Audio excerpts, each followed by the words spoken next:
les appelle des guerriers, des champions, des super-héros.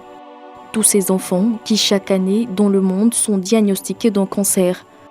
À l'unité d'oncologie pédiatrique du CHU de Treichville, Elie, adolescent de 16 ans, est hospitalisé depuis 2 mois, roulé sous le poids de la maladie. Je me sens lourd et puis je me sens fatigué. Quand je suis sur la ventre là est lourd, donc je ne peux rien faire. L'élève en classe de 4e à Issia a débuté son combat contre la maladie il y a quelques mois, après avoir senti une douleur au ventre. Ses séjours dans les hôpitaux à Issia, Yamoussoukro, puis Abidjan, il les passera sous les yeux impuissants de son père, Baptiste, planteur, qui est à son chevet. Ça me dépasse, énormément ça me dépasse. Sinon moi je ne sais pas ce que c'est qu'un tunnel. Quand je vois mon fils couché sur le lit de l'hôpital, en tout cas des fois même ça me fait pleurer. Je rentre comme dans la douche, je pleure, je viens.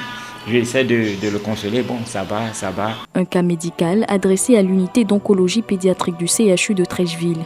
Le bilan diagnostic est tombé il y a à peine une semaine. Ils nous ont fait le diagnostic histologique d'un rhabdomyosarcome, qui est une tumeur de l'enfant. On retrouve également chez l'enfant, mais une tumeur qu'on peut retrouver aussi chez l'adulte. C'est une tumeur qui est en rapport avec le muscle strié, mais il peut se localiser partout dans l'organisme. Les lymphomes de Burkitt, le rétinoblastome, le néphroblastome et les leucémies sont les principaux cancers rencontrés chez l'enfant. Nous avons plusieurs facteurs favorisants, c'est notamment les facteurs génétiques. Et quand on parle de facteurs génétiques, ce sont des anomalies spécifiques qui peuvent porter sur des chromosomes ou ce qu'on appelle des délétions ou qui portent sur des gènes et qui sont favorables à la survenue des cancers chez l'enfant. Et puis vous avez des facteurs infectieux. Le virus de l'hépatite peut être à l'origine du cancer du foie. Le CHU de Treichville reçoit en moyenne 150 nouveaux cas sur les 400 diagnostiqués par an, avec une prise en charge pluridisciplinaire. En fonction des tumeurs, certaines tumeurs ont bénéficié de chimiothérapie, de radiothérapie et de chirurgie. Et en plus du traitement spécifique de son cancer, vous avez ce qu'on appelle le traitement adjuvant. C'est-à-dire qu'on prend en compte tout ce qui est douleur, alimentation. Et nous agissons à ce niveau-là sur le volet psycho-affectif de l'enfant. À 2 ans et demi, Ouri a subi une opération à l'œil droit après avoir été diagnostiqué d'une tumeur orbitaire. On a fait une première opération, on a enlevé la tumeur. Ils sont partis analyser. On dit c'est une tumeur maligne, malheureusement ça va repousser. Et en moins de 2 mois, ça a repoussé, la tumeur a repoussé, quand ça a poussé l'œil est sorti. Donc après, ils ont opéré encore, ils ont enlevé l'œil. La Benjamine d'une fratrie de 4 enfants est à sa 7e chimiothérapie. Entre traitement et coûts, les parents se disent économiquement à bout de souffle. C'est des enfants avec de grandes maladies. Et puis les médicaments coûtent cher, les traitements coûtent cher, la chimie coûte cher. Chaque 21 000, on paye 400 000. Avant la chimie, on fait analyse de sang. Après la chimie, on fait analyse de sang. Tout ça, il faut payer la chambre. Même cri de détresse du côté de Nadège, qui est déjà à 1 million de francs CFA de dépenses pour assurer le traitement de sa fille de 2 ans atteinte d'une leucémie. D'abord, même l'examen pour confirmer la maladie va dans les 300 000.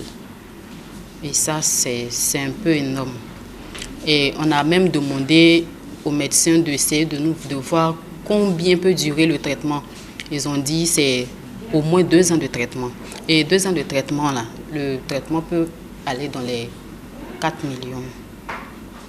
Déjà, même avant de faire le bilan des 4 millions, nous-mêmes, on a déjà dépensé dans les 1 million. On n'a pas le choix, mais on fait avec parce que souvent, il ne faut pas se démoraliser. Hein. Quand l'enfant est là, l'enfant te voit en joie, lui aussi, il est en joie. Une joie qui incarne un espoir de guérison. La prise en charge du cancer pédiatrique est une réalité en Côte d'Ivoire depuis 1995 avec la création de l'unité d'oncologie pédiatrique. Et récemment, l'ouverture de l'hôpital mère-enfant de Bingerville. Selon le programme national de lutte contre le cancer, la politique gouvernementale a permis d'améliorer l'accès au traitement, mais également la réduction des coûts des médicaments. Sinon, au niveau de la gratuité, l'État est en train de faire des efforts dans ce sens pour permettre la gratuité même de certains anticancéreux pour soulager les parents d'enfants malades.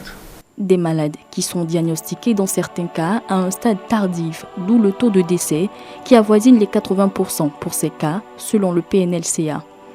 La recette miracle reste le diagnostic précoce pour une prise en charge efficiente. Le BioKit, par exemple, c'est un cancer qui est vraiment chimiosensible et pour lequel, lorsque le patient arrive tôt en consultation, le taux de guérison peut avoisiner les 80 voire 90%.